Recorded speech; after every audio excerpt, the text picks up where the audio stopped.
The most powerful AI right now is Grok 4. The Grok 4 is PhD level in everything. What happened when 3 PhD students fed all the prayers in the Bible to Grok 4 AI? 3 graduate students fed every prayer in the Bible into Grok 4, expecting to expose contradictions and a human error scattered across 40 authors and 15 centuries. The AI didn't find errors. It found a hidden 4-step code buried in every single miracle. The AI did not find any errors in the prayers. Instead, it found a 4-step code. Dr. Sarah Okonkwo, the team's data analyst from MIT, The data analyst from MIT ran the results 3 times because of this reason. because she didn't believe the first result. The probability of this consistency occurring by chance, she paused. I stopped calculating when I hit odds that made winning the lottery look likely. It felt like discovering that people across 5 different continents who never communicated with each other had all written the exact same access code to the same system. And that access code, it still works. Here's where it gets disturbing. The pattern wasn't just consistent. It was precise in ways that revealed something about the receiver of these prayers, something the students weren't prepared to see, something that suggested the prayers weren't going into a void. They were going somewhere specific, and that somewhere was responding according to rules that had been hidden in plain sight for 3,000 years. The anchor. So what the students discovered is that there was a precise pattern to all these prayers, the ones that were answered, the successful prayers. The first step Grok identified was something it labeled the anchor, and it contradicts almost everything people do when they pray today. In every miraculous outcome, the prayer never started with the problem. Never. Not once. It started with focused recognition of who was being addressed. Modern prayer looks like a shopping list thrown at the sky. Health problems, money, issues, relationship crises, desperate requests launched upward with no preparation. But the biblical data showed something radically different. Before making any request, the person anchored their entire awareness on the nature and power of the one receiving the prayer. Now this is where it gets crazy. This wasn't religious ritual. This was neurological recalibration. Take King Jehoshaphat. 3 massive armies were converging to annihilate his kingdom. Hopeless situation. Any military calculation said he was dead. But Jehoshaphat didn't start screaming for rescue. He stood up and made extensive declarations about the power and faithfulness of the God he was addressing. Power over all nations. Might that no one could withstand. Only after establishing this foundation did he acknowledge the danger. He admitted his people had no power, but their eyes were fixed on the one who did. And get this, what happened next shouldn't have been possible.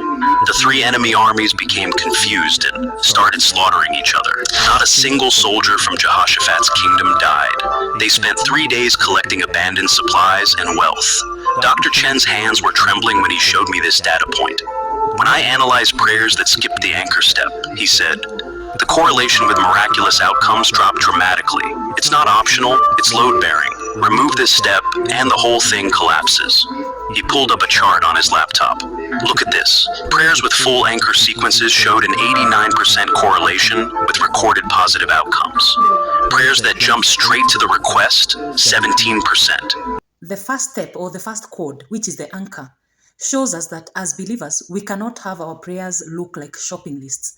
Whatever you need, money, healing, all those things that you need, those are shopping lists. And in this anchor, one has to first identify who God is. The difference isn't marginal, it's categorical. Neuroscience just confirmed what they were seeing. When the brain focuses on something vast and powerful, rather than an immediate threat, it shifts from fight or flight to parasympathetic activation. Stress hormones drop. The prefrontal cortex, your problem-solving center, comes back online. The mind moves from panic mode to reception mode. Ancient writers encoded a technique that produces optimal brain states for receiving solutions. The alignment. But the anchor was just step 1. What the AI found next made Dr. Okonkwo question everything she'd ever believed about coincidence.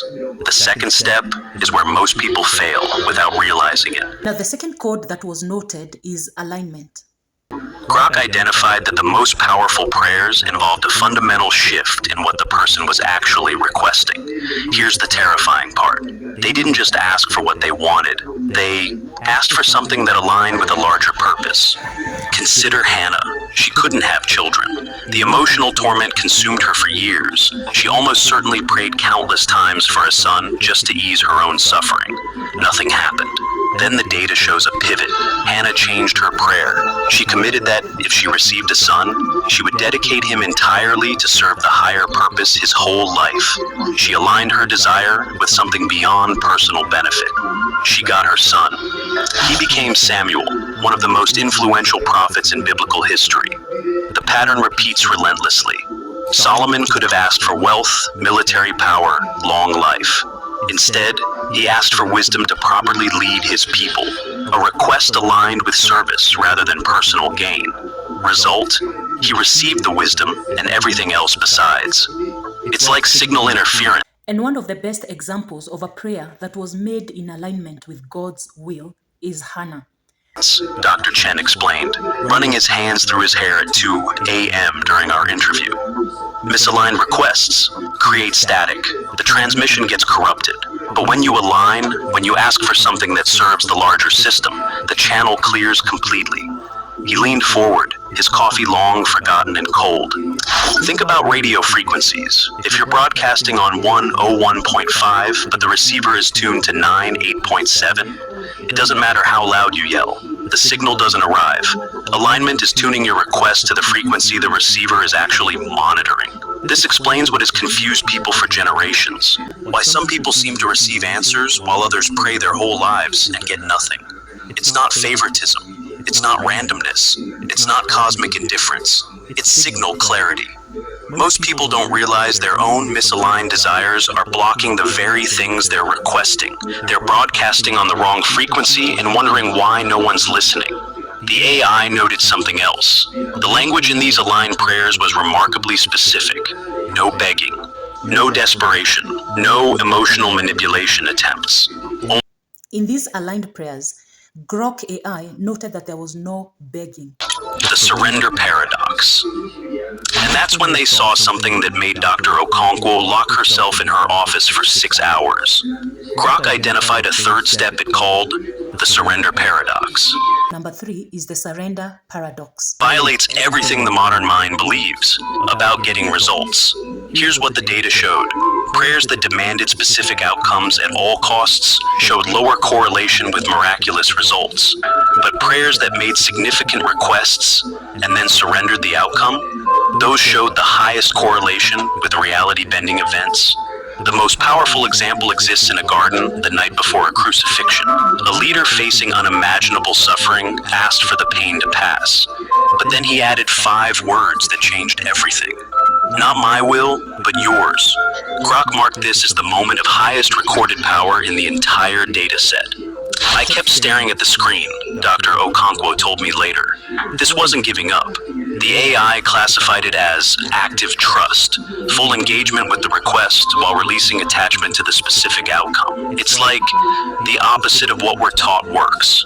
Modern psychology has a parallel concept, radical acceptance. Research shows when the human brain stops fighting, present. Circumstances and accepts them, stress chemistry shifts. The prefrontal cortex comes back online. Cognitive resources previously burned on resistance become available for navigation. But here's the terrifying part. This surrender element appeared at the critical junction of every powerful prayer, across every culture, every century, every language in the text. These people had no way to coordinate this. No workshops, no shared teachers, no communication across millennia. Yet they all arrived at the identical psychological posture at the moment of maximum power. I didn't sleep that night, Dr. Okonkwo admitted. I kept asking myself, how is this possible without a single author behind it? 40 people across 15 centuries accidentally coordinated the same psychological posture at the same critical moment in their most powerful prayers? That's not coincidence, that's design. And the 4th step explains why timing matters more than anyone realizes. The 4th item that was identified by Grok AI is persistence, or prayer that never ceases. praying without giving up. And why most people give up right before the breakthrough happens. The persistence.